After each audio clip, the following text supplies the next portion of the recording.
Hmm. All right, welcome everybody to Ben's Book Club. We're kicking off the very first Ben's Book Club of 2023. I did have to take a second then to realize what year it was. Yeah, me too. Definitely 2023. We'll just let everybody come in. As you come in, guys, we love to do this in Ben's Book Club. We love to have you type into the chat just where you're from, where you're tuning in from. We saw got a bit of a record, I think, is Los Angeles. We had someone in from Berlin once. If someone's from Antarctica, you got to let us know, please. But yeah, I'd love to hear where you're tuning in from. Hello, Cat from Kat Bathurst. from Bathurst. That's awesome. This Love is Bathurst. this is Jack, by the way. I might as well introduce him because Hi. he's talking already, which we want to get him involved. Jack Heath. We're here to talk with Jack. He's the award-winning author of 40 thrillers. So if you've liked this book this month, you have a tremendous back catalogue to go through. His novels have been translated into 8 languages and adapted for film. He lives on Ngunnawal land in Canberra, Australia. Jack Heath. Everybody welcome Jack. Welcome everybody. From the USA. Heck yeah, Jinder. Let's give Jack a round of applause. Oh, that's very nice. I haven't actually done anything yet. Yeah, Thank you for having me at your book club. You did do something. You wrote a book that we've all read. Hello, Fiona from the Gold Coast. Can you see the chat as well, Jack? You can see So where yeah, I can see things popping up the bottom. That's awesome. So given that this is a book club, meaning everyone's either read the book or they're pretending to have read the book, so this can be like a spoilery sort of thing. That's my experience of book clubs. That's right, mate. Yeah, we're right. I am always the one who brings the salt and vinegar chips knowing that no one else likes them and then eats the whole bag. That's me at book club. That's your trick. I see. Yeah. I see. I don't think beyond this book club, I don't know whether I've ever been part of like a really big book club. There was sort of these like false starts at work, but this has been the most consistent one that I've been a part of. Hey, from Yeah. Hobart, I want to go to Tasmania so bad. Tasmania is beautiful. My parents are there right now doing exactly the trip that my wife and I were planning for our 10-year wedding anniversary in which got cancelled due to COVID. I mean, the anniversary happened, like you can't stop the flow of time, but yeah, so they're like living our dream with this sort of these beautiful walking trails and stuff, and still can't complain. What did you do though? What was the pivot in COVID times? What did you do? We went horse riding in. That's a good pivot. It was a good pivot. Yeah, we didn't do it immediately. We postponed it a little bit. But I discovered that riding a horse is harder than it looks, but also scarier. Like particularly when they're going down these sort of rocky slopes. I'm like, this doesn't feel like this doesn't feel like riding a horse. This feels like a really big guy is giving me a piggyback and like walking down a terrifying trail. And I'm like, if this horse breaks a leg, I'm going to break my whole body. This is so frightening. Yeah. When they're going downhill thing, you always feel like you're going to tip forward. That's my experience, at least. Exactly. Never feel fully satisfied. We've got Coburg, North Victoria. Few people from Tasmania. You guys, can you please do something so I can come down? Like there needs to be, I don't know, maybe I need to set a book in Tasmania, Jack, or something like that, right? Maybe you do. Yeah. Interesting. Although, I come to think of it, I think it depends on the genre that you're writing in, but my books are pretty escapist, meaning that the people who read them don't tend to be the people who live in the places that I'm writing about. They are people like me who do not live there and would like to experience it as an outsider. So even if you wrote a book like my Hangman series is set in Houston, Texas. I'm not aware of having any readers of it in Houston, Texas. They're all it's very popular in Germany. People like it in Russia. No readers in Texas that I'm aware of because it's an escapist thing. So yeah, for sure. But on that, like it is. Do you feel like people who loudly proclaim that they love this book, you also start to get a little bit sus of them a little bit, and you're sort of like, why do all the Germans like the cannibal. Yeah, kind of. I had this thing where because I wrote exclusively for children and young adults until Hangman came out, or until I started writing Hangman anyway. So yeah, there's a people eater joke in the book, Jane. So but I had this fear that because I'd started writing for adults, and not only was it Hangman, my first book for adults, it was really sort of twisted. It had every monstrous thought that I had never been able to put in a children's book that had Yeah. been sort of building up a backlog in my head. And so whenever a book comes out, particularly early on in your career, you're always scared of the reviews.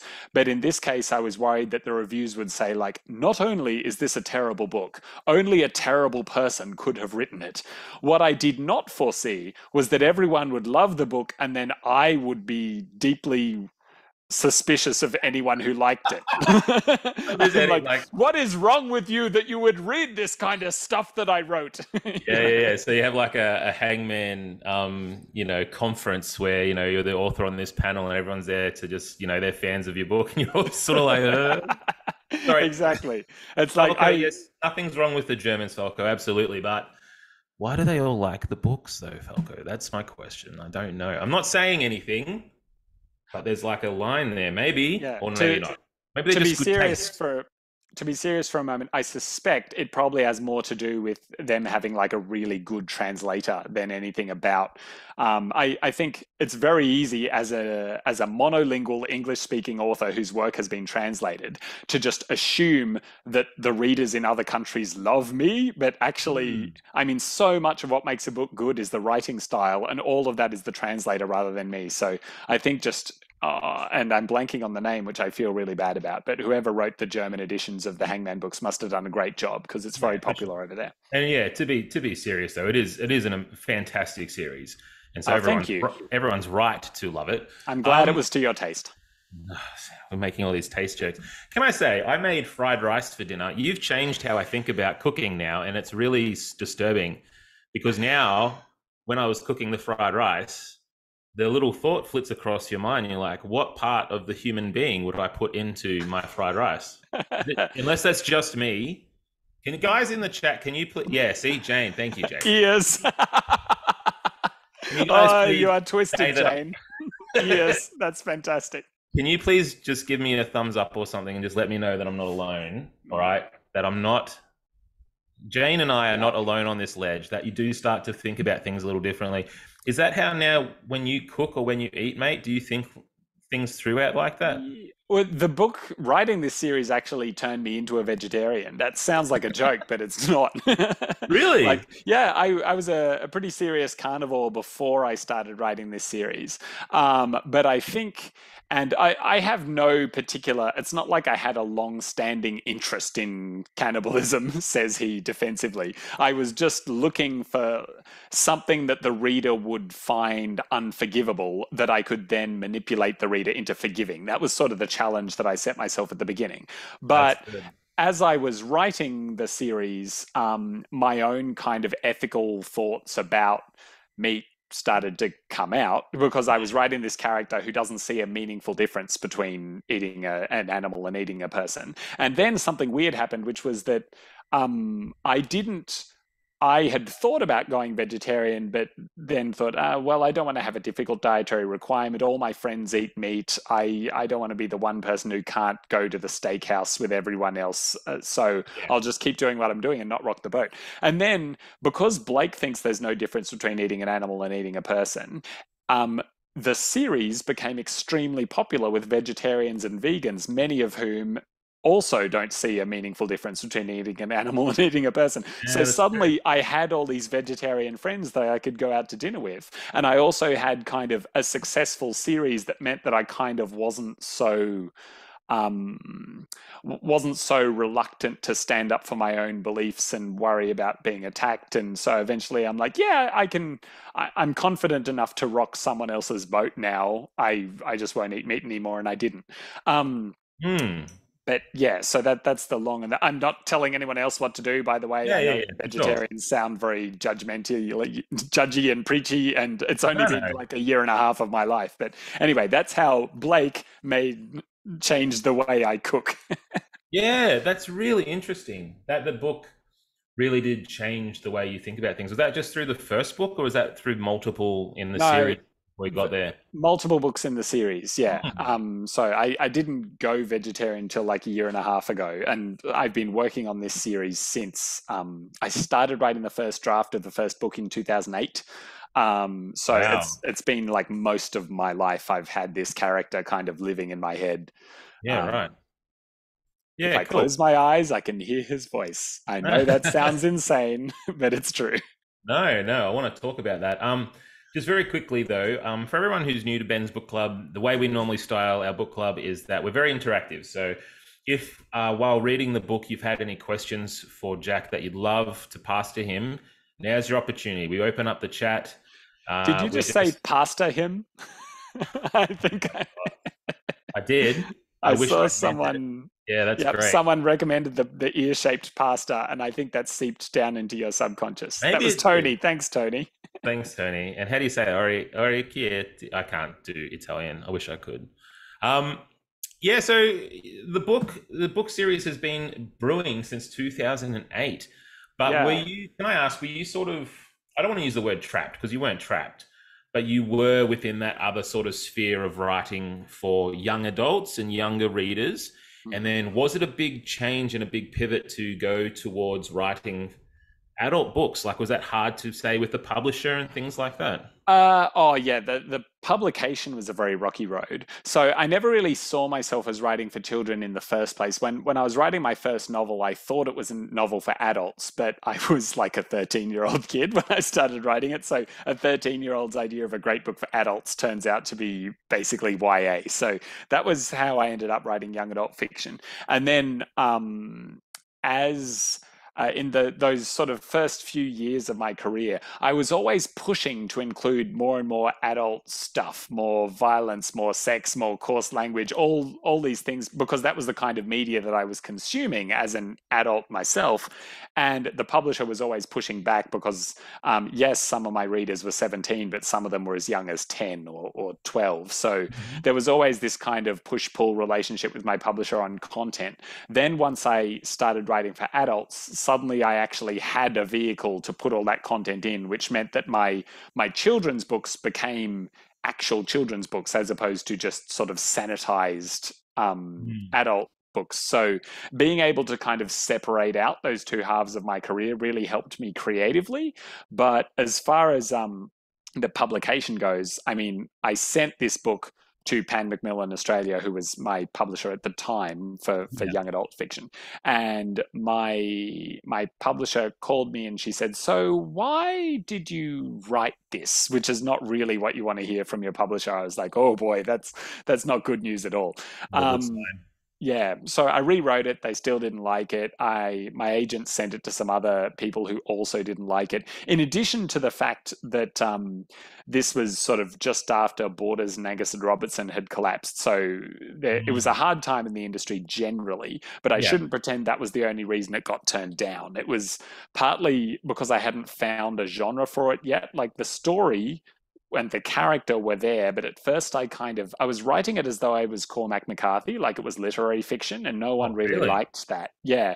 And And I really want to see that. Let me know. well, I Sounds mean, really interesting. Child of God by Cormac McCarthy is about a guy. I don't think that guy eats anybody, but there's certainly some necrophilia in that book. So that's a twisted book, man. Anyway, so I kind of Mac is a rewrote it very like it twisted was man. a yeah, I rewrote it like it was a horror novel, and that still didn't work. It was only when I discovered that it was a crime novel that Yeah. then, and also what happened was there was this guy named Ben Sanders, a Kiwi writer, I know Ben. really. Ah, right. Isn't he great? He's amazing. Mhm. I had such a roller coaster when I realized he was younger than me, and he writes so well and with Yeah. such wisdom. And anyway, so he wrote American Blood, which was written by a Kiwi but set in the United States, pretty gruesome crime novel. Came out in January 2016, something like that, and it did unexpectedly well for Allen and Unwin. Then in January 2017, he had a sequel, the name of which escapes me, and then for January 2018, he didn't have another book. So the publisher was like, okay, we need something for January because we know that release spot works. It needs to be as similar as possible, like set in America, gruesome crime novel. And then my agent just remembered that Hangman existed. This book that I'd long since given up on, Wow. in a drawer as a failed experiment. She's like, "Oh, you might like this," and then Jane Polfreman at Allen and Unwin was like, "Yep, that's perfect, nailed it. That's exactly what we need. But Jack, you'll need a new ending." And I'm like, "Who do I? How? Please fix my novel." Yeah, And she gave me a right. much better ending. So there you go. That's what happened.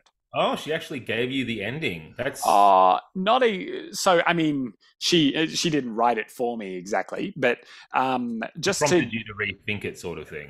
definitely. And actually, since we're talking about Headcase today, the Yeah. ending of Headcase is basically the ending of my first draft of Hangman. But the Oh, point is, it took 4 books to get there. I tried to do that ending after only 1 book and it didn't make sense. After 4 books, it feels like Blake has earned that particular ending. So, yeah, cool. yeah.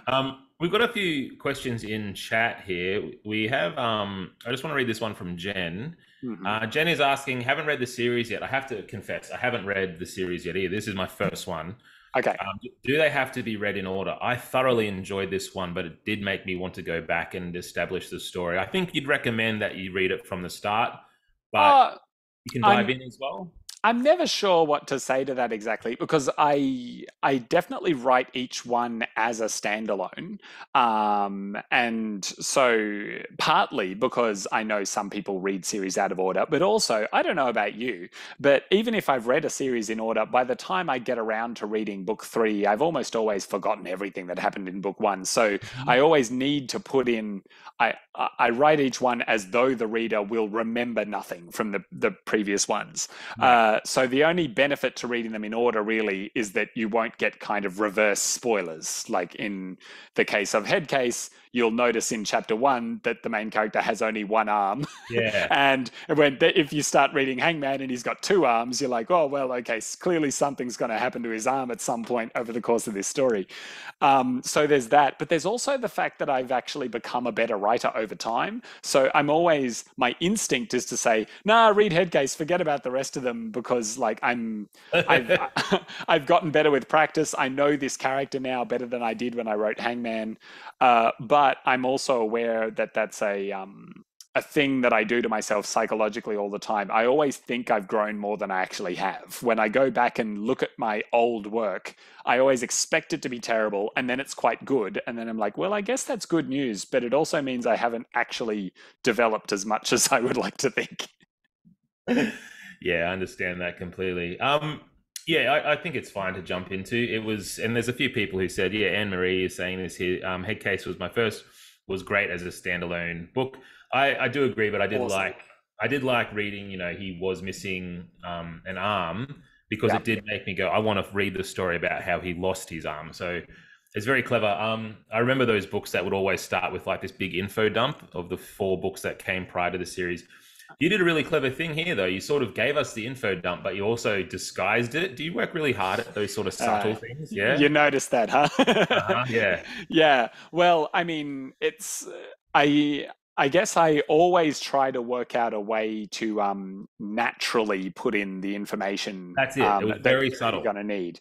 Yeah, but it's always difficult to decide also how much to include, like how much the reader actually needs to know. Should I give them just the bare essentials, Hmm. or do I want to catch them up as though they've read the whole series, or find some balance between the two? So in this case, I didn't include the psychiatrist for that reason. Like that wasn't my strategic, clever way of doing an info dump. But given that I needed to do an info dump and the plot already had a psychologist in it, Yeah. I was like, okay, this is perfect. He can just tell her and the reader what just the bare essentials of what they need to know from the previous books, and then we can kind of move on. Yeah, but you naturally got to it without just inventing Doctor Exposition. You got to exposition naturally. That's really cool. And that's why it does read that way, where it is very natural. Yeah. Can we go back? I really want to talk about, because I was camping over the holidays when I read this book, Mm-hmm. and my wife loves reading thrillers. She likes reading crime books, and I said to her, "Well, here's this book I'm reading. And she's like, oh, it kind of looks interesting. What's it about? And so I said, well, and I gave her the pitch that there's this cannibal who gets paid for his enterprise with dead bodies he can devour. And you should have And seen her face. yeah, Like, no deal. Unsubscribe, unsubscribe. yeah, exactly. Yeah, did that. This is one of the things I think was the most fun with this book. You must have just written this book because you loved it, right? You wouldn't have thought, or is it that cannibals are popular? You know what I mean? Like you've got the Hannibal TV show that was a pretty big hit. There's a few other series. I mean, there was just a new movie just come out just recently, like Yep. a love story. Fresh, I think it's called. No, there's one called Bones and All as Oh well. wow, okay. There's yep, there's lots. They're everywhere. You've got Yeah. Timothy Chalamet in it, and like it's a big genre. Like, did you when you came up with the idea? I guess I'm saying, was it? Did you just naturally find it and just thought this is really interesting, and I would love to see what happens, or was there the market involved? Did you actually think about what would be popular a little bit? No, I never think of the market. If I think of the market, it always goes horribly wrong. And I'm aware that that's like a privileged thing to say, like because if you tell writers, oh, you should just write your truth, and then if your truth happens to be profitable, then great, and if not, you'll starve to death in a gutter. Like that's a terrible way of putting it. But I No, guess no, yeah. when I started writing the first book, Hangman, like I said, I was looking for something unforgivable, and I went through various things. Like he could have just been, like a garden variety racist or something like that, which oddly enough, I think most readers might find harder to forgive than I would eating agree with people, that. which is, Yep. much. I think cannibalism works because it's so far out there that no one actually has any direct experience of it. Yeah. Even supposed real life cannibals often turn out to be like just having the stories have been exaggerated and didn't really happen. Not always, but often. But what was definitely kind of soaking into my subconscious at the time was that in 2008, when I started writing this story, or rather in 2005, 2006, like the years prior, zombie movies were really in vogue. Yeah. And I think the reason that the zombie movies were so scary, this was back when zombies were scary and not just, cartoony and funny like they are now. It's because we all have that sort of lizard brain fear of no longer being at the top of the food chain. Like we eat so many things, and the fear that something might eat us is just, always kind of lingering in our evolutionary subconscious. Horrifying. Yeah. And so I thought, okay, that's the scariest thing I can think of, being eaten alive. So therefore, a person who eats other people is the worst, scariest character that I can come up with. That's kind of how that happened. But Yeah. when other people, when someone recommended the movie Fresh to me just recently, they're like, oh, you should watch this new movie. It's got a cannibal in it. You'd love it. I was just like your wife. I'm like, no, unsubscribe. That doesn't sound good. Yuck, gross. So I'm always walking that line between trying to, he's a cannibal, which is his hook. It's what gets the reader's attention, but it's also what puts the most people off. So I'm always kind of doing a bit of a balancing act where I'm trying to get the attention of the people who will like the book without putting off the people who think it's going to be more gruesome than it is. Yeah, on that, I was just going to mention that Erin actually said in the chat, she said, I have also found it hard to sell how much I enjoyed the book. I feel I need to almost not reveal a whole heap about the book. And then up here, Jane also mentioned, I felt sick when I knew what it was going to be about, but the way it's written is not so gory. And it is kind of, the first thing he eats is the little earlobe off the guy. Like it's kind of, Yeah, dead astronaut earlobe. yeah, it's kind of A delicacy in some countries. Yeah, well, put that in your fried rice. Clearly up the but Yeah.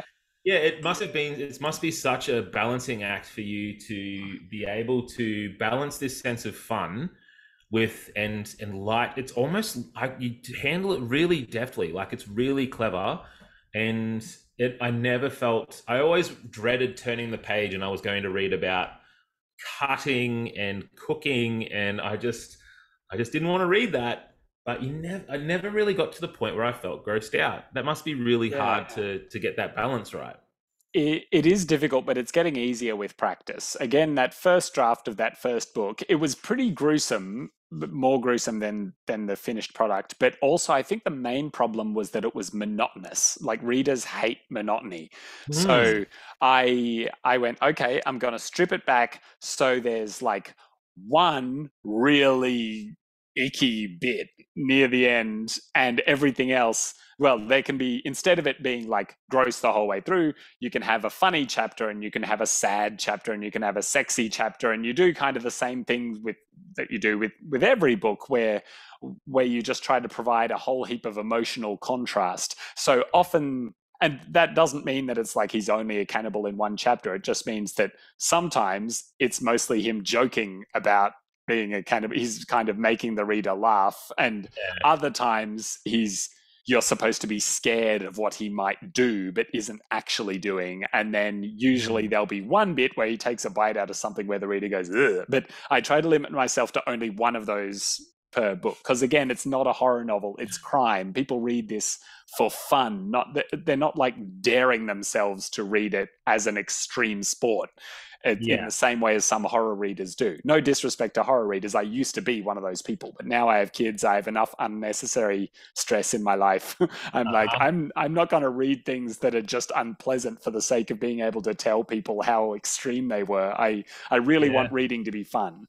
Yeah, I can 100% agree. I wanted to make mention, a few people have mentioned these. These are also my kids' books. These are some of their favorite books. Oh, I brought, terrific. yeah, buy these at their book fairs. So every time they go, they find a new one. Um, do you find it difficult to flip back and forth with tones? Because there is something very Jack Heath about because I was familiar with reading them these books. Then when I read this wonderful book, I could still tell it was you. It wasn't like you're putting on a different dress. Like, it's the same Jack Heath, but surely, like, do you have rules or something that you have to follow in order, or is it just Um, Scholastic made it pretty straightforward. So this is the publisher of most of my children's books. When I first started writing for them back in 2013, I think was when I got the contract. They were looking for something Goosebumps-ish, and I said, "Okay, well, how scary can I make it? I mean, it's for kids.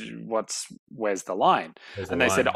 "Oh, you can make it as scary as you want. We don't care about you giving the kids nightmares. Just make sure there's no sex, no suicide, or any kind of self-harm, no drugs or references to drugs, and the audience that you're writing for isn't interested in romance either. Like that shouldn't be a part of it." So I'm like, oh, okay. So there's just some no-go zones. I'll just avoid those landmines, and it'll be fine. But then over the course of that writing for that age group, that sort of 8 to 12 age group that I hadn't really worked with before. The other thing that they were really pushing on me was like, it can't just be a good story overall. Each scene has to be thrilling because these kids have plenty of other ways to spend their time. Yeah. They get bored easily. They will switch to Angry Birds or TikTok or whatever is popular at any given time. You need each chapter to be thrilling. We like cliffhangers. We like all that sort of stuff. Hmm. And over the course of doing that, trying to make every single page exciting thing, that is kind of what carried over to my adult fiction. I think it was when I'm writing for adults, I'm like, okay, I don't have to avoid all those landmines anymore, the sex, the suicide, the drugs and stuff, but I still have that instinct that every chapter needs to have something in it that's going to make the reader keep going. I can't switch that off. Which Yeah. is not, I mean, I do admire those authors who can write a book in which nothing happens and it's nevertheless very engaging, or you feel profoundly moved by the end of it. I've just finished reading two of those, but I am not that guy, it turns out.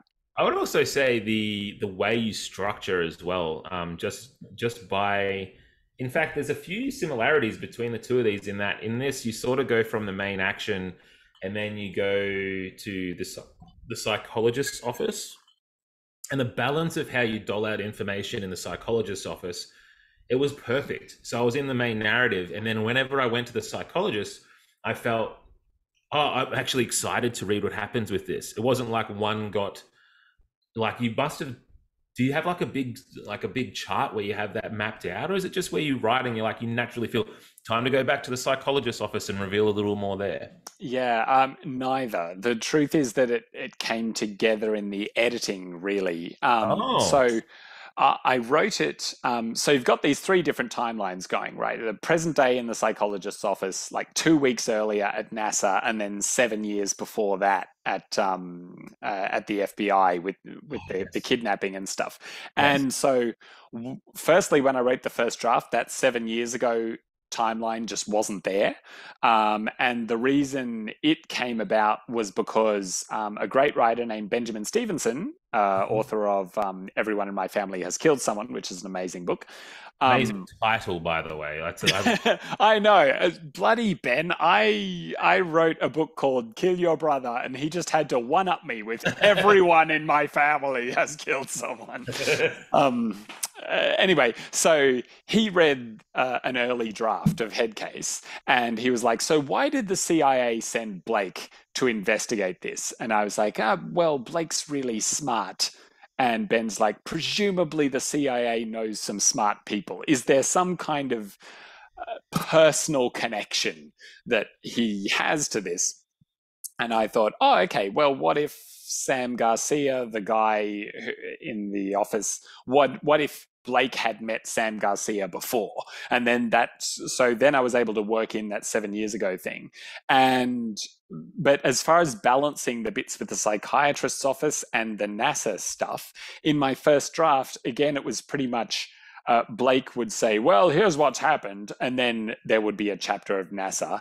And then they would be back in the psychiatrist's office. And then the conversation would lead him to another thing. So it was pretty I don't know if diegetic is the word I'm looking for, but it really made it seem like the chapters in between the NASA chapters, were him talking directly to his psychiatrist. And it was kind of clunky. It felt kind of artificial. It didn't really work.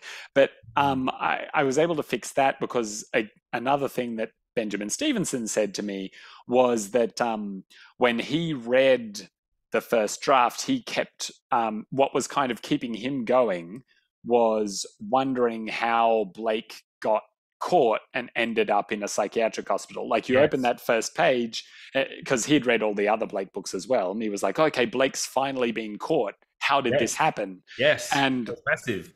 yeah, and of course, what is eventually revealed is that he was not caught. He's there on a mission for the CIA.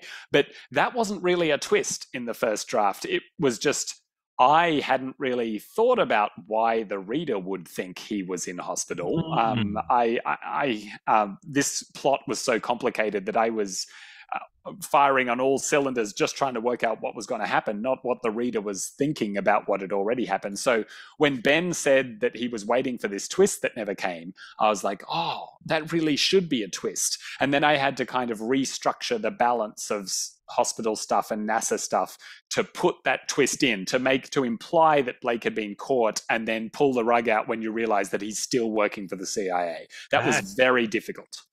that is one of the big, I think, pull throughs. Absolutely. That is one of the things that you're reading for. Well, no credit to me, all credit to Benjamin Stevenson, author of Everyone in My Family Has Killed Someone. I think you can take a little bit of credit there, mate. Yeah, that's what he said as well when I thanked him. Yeah, sure. Falco is actually saying that Falco agrees. And then Falco is also, sorry if I'm mispronouncing your name, I'm sorry about that. It did make Falco question whether or not Timothy Blake was just making everything up. What was Right. reality? Was he an unreliable narrator? I think that's really interesting too. There's another question over here I really want to ask you because I have the same question. This is from Tony Nippard, and Tony is asking, where do we find the answer to the riddles? Oh, right. So, I got embarrassingly few right, can I say? yeah, okay, no worries. The short answer is you can find them at jackheathwriter.com/riddles. They are all there. If your subsequent question is why aren't they in the book, then I can say, well, they are. The answer to each riddle is hidden in each chapter if you look closely enough. But also, I knew that if there was like a thing at the back where there's all the answers, the reader would, they'd think about it for a couple of seconds and then they'd flip to the back and go, of course, and then go back. And the spell of the book is kind of lost. That's Like interesting. if you're making them flick back and forth, you're doing it wrong, I always think. So even though it's frustrating to not have the answers in a neat list at the back of the book, I'm sticking to my guns and not putting them there because Yeah. I want to keep the reader kind of immersed in the thing. I think that's fair. I think that's absolutely fair. Yeah, but jackheathwriter.com/riddles, they're all there, I think. There you go. Unless you have the misfortune of having like the German edition or the French edition, which has a completely different set of riddles. Because of course Oh, they're all linguistic, they're all wordplay. So the translators had to come up with their own riddles that's really interesting. but the answer still had to be in the chapter. So often the answer is the same, but the riddle Wow. is different, if that makes sense. Yeah, wow. I hadn't thought of that. That's really interesting. If I can just quickly answer the thing about the fantasy and the unreliable narrator. Oh, sure. Go ahead. I always try to give the reader the sense that Blake, in every book, I pull this same trick, so it doesn't always work, particularly if you've been reading this series in a while. But towards the end, I always try to make the reader wonder if Blake himself might be the killer.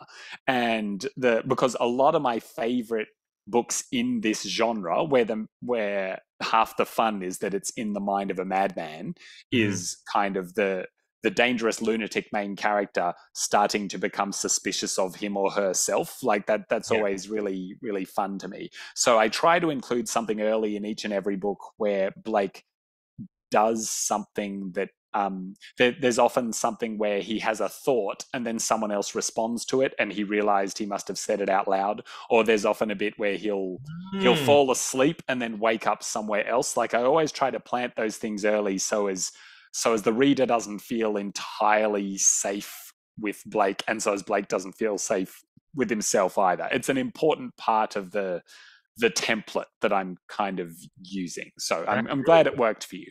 Yeah, clearly it did. That's really cool. That's really clever. I wouldn't have noticed such subtleties, but my brain did. In the back of my brain, I would have noticed. That's really cool. Can we talk? How did you come up with the plot of this particular case? The Chinese astronaut fallen from space. How did you? Well, anyway, we won't. I mean, we can go into spoilers, I guess. Yeah. If you haven't read it yet, I think we're about to veer into spoiler territory. Yeah, because, sorry about that. There is someone. Sorry, I do have to say there is someone up here who is waiting, and I'm sorry. We do. If you want to bow out, that's totally reasonable. Yeah. And also, Anne, how about after I'm done talking spoilers, I'll just wave my hands like this, so you can like mute for a while, and then when I wave my hands like this, we've stopped doing spoilers. Okay. All right. Cool. Anne, you ready? Thanks, Anne. Sorry to do that to you. This is great because it's an opportunity for me to be honest for once in my career. The thing is that usually someone asks, where did you get the idea for the book? And I always have to say in my head, well, the answer to your question is a spoiler. So instead I'll make up some other story about where the idea came from. So in this particular instance, years ago, I was thinking about writing a YA novel set in an insane asylum. I think the draft title was The Nut House or something like that. Yeah. And I thought, what would be really cool would be if there was a character who had all these crazy theories, and then just by coincidence, one of them, the craziest one, turned out to be true. And it was about a foreign intelligence agency, and the foreign intelligence agency heard that someone like somehow knew in the nut house and then sent someone to kill them. That was the idea for this book, and it never eventuated, but I later managed to find room for it in Headcase. So that is what the whole plot hinged on. I'm waving my arms again. That's the end of spoiler territory. I'm not done. No. Oh, wait. No, one more. Okay, Oh, sorry. hang on. Anne, you're going to have to mute again. Ben has another question for me, and it might be spoilery. Man, I'm sorry. We've got one more very quickly. I just wanted to Okay. very quickly ask about where you left Timothy at the end of this. It's a trap, Annie. Sorry, it is. Right. Yeah. Because Okay, he's like you said, this is what you wanted to do right from the start, where he sort of progressed. We've got a different Timothy Blake on our hands. Where are we at? Yeah, that is you're right, that is a spoiler, and it's Massive a spoiler. fun thing to be able to talk about. So I think one of the sort of contradiction at the heart of this story is it's not just Blake's story, right? I discovered early on that Blake is only really an interesting character when Thistle is around, or at least when she's on his mind, because without her, he is just nihilistic. Like he hates himself, but also doesn't really care about hating himself because, as far as he's concerned, life is meaningless. He Yeah. was fated to be like this, blah, blah, blah, blah, blah. And then Yeah. Thistle comes along, and not only is she something he wants, she's someone that he could have been. Because she had the same awful childhood that he had, he could have turned out great like her and didn't, which implies that he has some blame, which makes him feel guilty as opposed to nihilistic, and that kind of just makes him a more interesting character. So I'm thrilled that at the end of this one they kind of end up together. But the thing is, in the past, whenever I tried to put them together, I thought, but they can't be, because she's an FBI agent and he's a cannibal. They just she would not love this man. But over the course of the last 4 books, he's done enough things that also make it impossible for her to let him go. Like, I don't feel like loving Blake is going to be comfortable for Thistle, but I also feel like, given the number of times he has saved her life, not, in order to not expecting any kind of reward, in fact, often expecting to die in the process. Selflessly, yeah. Yeah, and the number of times he has saved other people's lives, and the number of courageous things he has done and demonstrated his capacity for change and for good, she also can't not love him. So she can't love him, but she can't not love him either. And that's why she kind of lets him in at the end. I think there's hope there for that relationship. It would have felt like too much for her to like forgive him entirely. Yeah, well, she doesn't forgive him, but he is sort of proclaiming, I'm a new man now. Like, I've changed a little bit, even though that's a little bit gray too, let me say. Like, it's not concrete yet, but he's yeah, that's on purpose and too. would you forgive a guy who, like, even if he had changed, does the things he's done in the past, I mean, there is a real life, one of the rare real life cannibals, like alive and well in Japan. He's been like released from prison, hasn't eaten anyone since, as far as anyone knows, but he still can't get a job. Like, would you hire a guy who ate someone once? Even if he's demonstrated capacity for reform? No, but surely it would.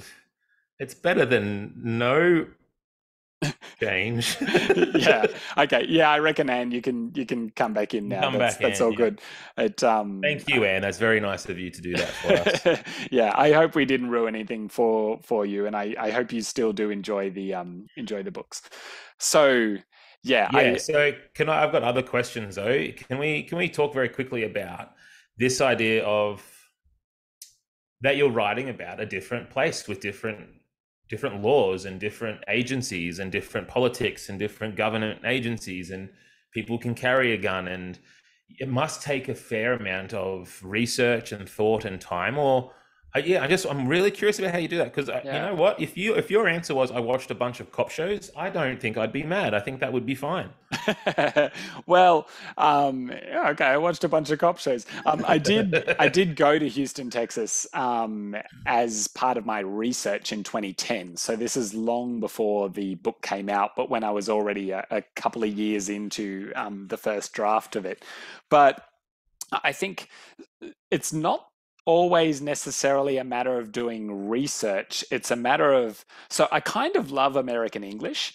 And sometimes I love it because it's practical. Like in Australian English, we would say a torch when we mean a torch, but a torch could also be a burning stick, right? In American English, there's no confusion. A flashlight is a torch, and a torch is a torch. And so all sorts of things like that. But it got to kind of whenever I was watching TV or reading an American book, because a lot of the media I consume is American, whenever I saw something that we didn't have or didn't say or didn't do in Australia, I would always be like, how can I work that into the story? Like, it felt like there were all these cool American writers doing cool American things that felt forbidden to me because I had no personal experience of them. And then that was kind of the appeal. The appeal of writing a book set in the United States was to get to play with all these toys that we don't get, like tube socks. you know how in Australia we just have socks, in the United States they have tube socks. And Yeah. so I was like, wow, how can I include a tube sock just so as I can use the term tube sock? And so in the first book, one gets stuffed into someone's mouth and then they get gaffer taped or duct taped, as they would say over there, like as a gag. It's full of that kind of thing. But the other end of the research is just showing the work to knowledgeable people. So, for example, Christopher Ragland, who reads the audiobooks, he recently corrected me on in America they don't say you go to hospital, they say you go to the hospital. It's always the hospital, not just go to hospital, like it would be in Australia. And I'm like, oh, okay, that's a good tip. Yeah, I But wouldn't pick that up. there's other kinds of, not so much American research, but I was on a shuttle bus at 5 a.m. with Dr. Richard Harris. Dr. Harry calls himself. He was the anaesthetist behind the Thai cave rescue. Was Australian of the Year some time Yeah, I ago. watched Anyway, that documentary. Yeah. yeah, right. So shuttle bus, 5 a.m, and he was there, I was there, and I said, so my wife's cousin was one of the AFP divers who worked on the Thai Oh, cave rescue. And he said, really? Which one? And I said, oh, his name was Ben. And he said, oh, all those guys had nicknames. Snuffy? Was it Snuffy? And I said, yeah, I don't really care. The point is you and me are basically cousins, so you owe me a favor. Can you read my book? And so I manipulated Harry into reading a draft funny. of Headcase. And then he invented the fictitious technology that Dr. Laurie uses, like injecting into the bloodstream to put oxygen. Like in the shuttle Right. bus, he came up with that idea. Or I already had some version of it, but he came up with a name for it and made it much more authentic. And then there's a scene in a hyperbaric chamber where he read that and he was like, nope, nope, nope, that wouldn't happen, that wouldn't happen, that is not Wow. how all this stuff works. So I kind of rewrote that chapter extensively based on his Wow. feedback and criticism. So yeah, I spend my life looking for people who have different life experiences and different knowledge sets to me, and I try to trick them into reading drafts so as I can Yeah. find. That's how I do my research. That's amazing. Anne is saying there, wow, right time, right place. Like, what if you hadn't been on that shuttle bus? I I mean, know that last chapter would be hugely inaccurate. I do have other doctor friends who I sometimes press to write or to read stuff for me. But this particular chapter, I was feeling pretty confident on it. I was like, I've done my research. I've read all this stuff on the NASA website. I'm sure that's all right. And then it took like a real life working, like not just a doctor, but a doctor who specializes in this to go like, no, no, no, that's all wrong. So yeah, it's no, Fiona, there is nothing Dr. Harry can't do. He is an amazing human being.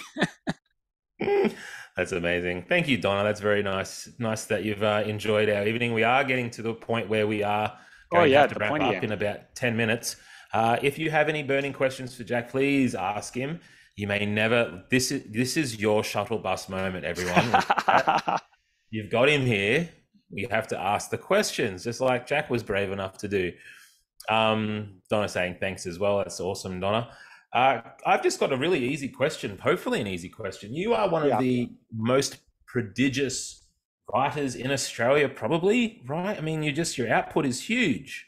And I'm just wondering what your routine is like. Like, I know that you've been on a bit of a social media blackout for a couple of months now, right? To get Yeah. focused. Tell us about your writing routine and what you do. Yeah, it's a work in progress. I don't want to.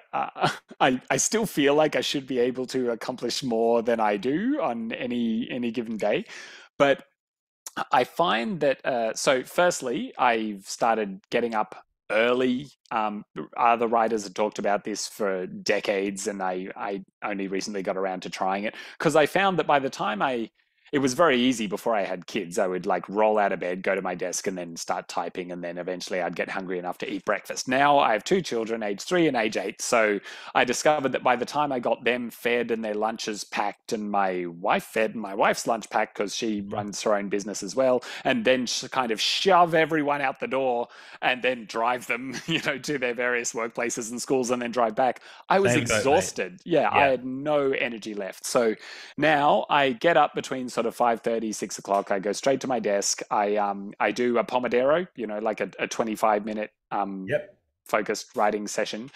Then I kind of go back inside, get everyone out the door, and then I go back to my desk with the intention of writing, but that never actually happens. I kind of stuff around for the rest of the day until like 2:30 when I realize I haven't written anything, and then get back to work. So I've discovered it works much better if I go to a cafe or a library or somewhere away from home. That helps. It's so relatable, though. I feel the same way. I actually have. That's a relief. I have a full-time job that I get distracted by, but if I know that I would just not be writing anyway, even if I didn't have the job, because you do kind of end up. It's the hardest part.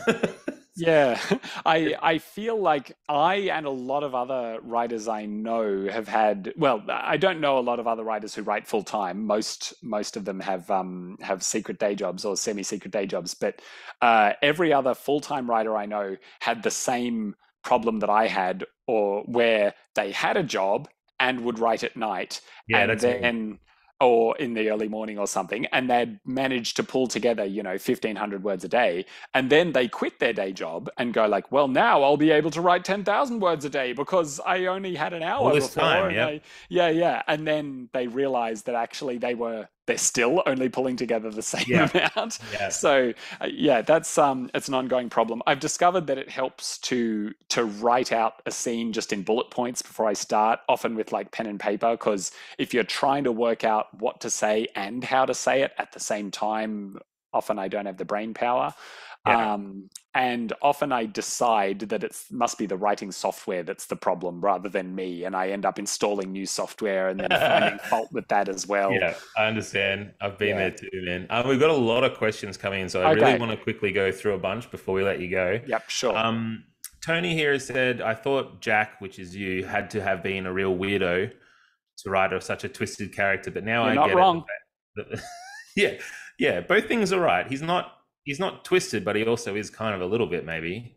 But Tony's just really appreciative. Jen has asked, is the audio for Headcase available yet? Is that not out at the moment? March 1st is the date. So soon. There was we had to wait for the particular actor to become available, and there was also some shuffling around of release dates for the print book and stuff like that. But yes, I insisted that we get the same guy, and he has recorded it, and it'll come out on March 1st. That's my understanding. Yeah, that's awesome to keep that consistency, though. That's a really good idea. Gordana's just saying thank you, Jack. That's awesome. And Nikki's saying thanks for sharing. Everyone loves you, man. We must have you back for when you release the new one. Annie's saying that Sarah Bailey's quote on the front was the thing that got her reading the books. That's wonderful, but I also feel a bit guilty because I believe that quote from Sarah Bailey is reused from a previous book in the series. I think so. Don't reveal that. No, I'm not convinced Sarah Bailey has read Headcase. I think she read Hideout. Or maybe even Hunter. Yeah, right. And something like that. It wasn't, there were other authors who I got to read this one and I got quotes from them, but the publisher just liked the Sarah Bailey one best. But yes, I definitely owe Sarah Bailey a drink. Yeah, and I think it's an interesting question too. Is it hard to have other authors read and recommend your books? Do you feel a sense of, because I'm just speaking from my own knowledge here, my own circumstance, but yeah, do you feel an extra heightened sense of nervousness about them reading your work? Because I do. I do, yeah. And I think it's partly that, they say that over the course of your career, you get used to bad reviews and it becomes just like water off a duck's back. And that is true. But I've also found that the corollary to that is that you stop getting any pleasure from good reviews as well. Like you just stop caring about what reviewers think. And so I'm definitely at that stage of my career, but I am not at the stage yet where I don't care what other authors think. For whatever reason, I respect their opinion more than that of critics. They're your colleagues, they're in the same boat. So yeah, exactly. The esteem of your peers is probably important in any profession. But yeah, it makes me extremely proud when someone like, Candace Fox or Gabriel Bergmoser or whatever says something nice about my work. That's always a rare treat, and I go to bed smiling. Yeah, you take that on top of the negative criticism if you get any. Anne is saying she was actually recommending Hangman. So right. Okay. So that's way back in the day. Don't know if she read any others since. And Gordana, Ben Hobson is an author. He's amazing. His new book is called The Death of John Lacey, and it comes out when, Ben? It comes out in like a week, actually. Wow. 1 week. Congratulations, Ben. Cannot wait to read it. Thank you, Jack. Thank you, Gordana. And thank you, Tony. Thank you, Jane. Yes, it's not about me, though. We're here for Jack. I always feel bad when this happens, but you guys are very lovely. I have one more question from Bethany. Seems like, Jack, you have some kind of bucket list of crazy / awesome / wacky things that you want to have happen in your books. Is this true? Do you just have ideas out of the ether, or do you have like a backlog, a big list of crazy ideas that you want to put into books? No, I have a huge backlog, and my greatest fear is that the publishing industry will collapse before I get to all of them. You asked why you talked about me being prolific earlier, and that's probably actually the main secret behind my prolificness, is that I have this real sense of time running out. Like, I meet all these kids who don't read books anymore, and I'm like, I really have to get all these things out, because please don't make me become a screenwriter. I don't want to become a screenwriter. I love books. They make me happy. I didn't own a TV for like a year and a half, and it was the best year and a half of my life. I really just want to kind of get all these ideas onto the page while there are still readers to share them with. So I write as fast as I can. Yeah, right. Can you actually, do you mind? I mean, this is a bit strange. Do you mind panning to the right? Because I know you've got your actual catalog. Yeah, sure. You guys want to see his catalog? Welcome to my office, everyone. Over here we have. I'm looking at the screen. So lots of foreign editions and stuff. But this shelf with the funny bookends is all the books that I've written. So there's that first one that I wrote when I was a baby writer as a teenager, and then there's Headcase, the 40th one over there. And if you're counting them and saying that's only 39, one of them was only released as an ebook. So there you go. I think I might just stop. Oh, no, those black things aren't ears, Jane. They're quotation marks, like that's these. Funny. However that works. Jane, that's pretty brilliant how you put the foreshadowing at the start of this chat, and you brought it all the way back. That's some writer's gift there. I'd better watch my back. yeah, she's coming for you. All right. Well, thank you everyone for being here. That is sort of the end of the evening. It's been awesome to chat with you, Jack, man. I really do want to have you back. Are we expecting a new one in this series? Is there a locked in date or anything like that? Oh, look, I always write every single one as though I'll never do another one. That's the other part we were talking before about with sequels, like doing a recap at the beginning. The other part of that is I never hold anything back for sequels. I hate it when other authors do it, when like you read a book where it feels unfinished just because they wanted to write more books. No, I don't have any other Hangman books planned. I would love to write them, but I also have a lot on my plate. I have 300 Minutes of Mystery coming out next year. I have another kids spy thriller. I have a sequel to Kill Your Brother at the moment called Kill Your Husband, which will come out later in the year. And if that's a hit, I'd also like to write a book called Kill Your Boss. That's awesome. Yeah, so I have a lot of other stuff to do. I won't say this is the last we've seen of Blake and Thistle, and particularly if one of these TV deals or something comes through, then there would obviously be a financial incentive for me to write more. But at the moment, just devour Headcase because there may be no dessert. That's a great way to finish. Thank you, Jack, and thank you so much, everyone, for your support. There's been some lovely comments in the chat. You guys all asked such good questions. I really appreciate it. Thank you. The best audience. I love you guys. Next month, if you're interested, as always, the Libby app and Overdrive do offer the books across Australia through libraries, so you're able to get the book on ebook, and it's not exclusive, so anyone can borrow it. And so we've had that with the Libby app with Headcase. this month, which is how I read it, but I also bought a copy of the book. But next month, we are going to be looking at a book called The Gifted Son by Genevieve Gannon. And I haven't read this book yet. And from what I've read about it, it seems like it's going to be a little bit, we've done a few thrillers, but this one seems like it's going to be a bit of a thriller, but a bit of a down-to-earth kind of drama, like a family sort of drama. So I'm really looking forward to that one in our discussion with Genevieve next month, which will be on the 4th Tuesday of the month. Just keep an ear out. And if you're interested too, actually, I will take just a second to do this awkwardly on camera. Sorry, Jack, for keeping you here. So good. Very quickly, I'm going to put the link to the Facebook group, if I can do this seamlessly.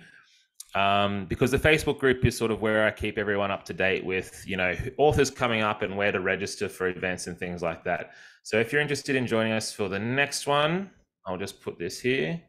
Can you give us G? So is it Genevieve? It's Genevieve Gannon. It is sorry, actually, you know what? I'll copy and paste her name as well. I believe this is like her 5th book, if I'm not mistaken.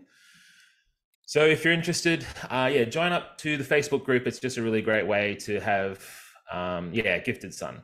It's a very good way to have thank you, Julianne, a good chat about the book. And if you have any questions for our authors, I'd just love to hear them. But it's a great place to gather. You can see the quality of all the different people in this chat. That's the quality of Ben's Book Club peeps. So get along if you're interested and join the group.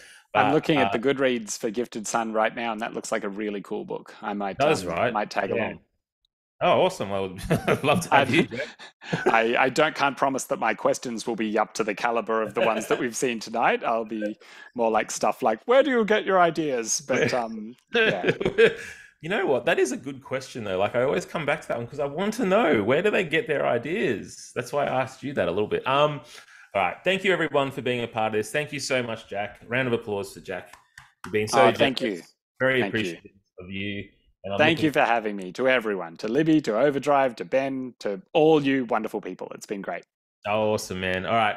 And I'll see all of you guys next month. But without further ado, we'll say bye. Bye, guys. Bye-bye. See you in the Facebook group. Bye. I don't know if the recording is over.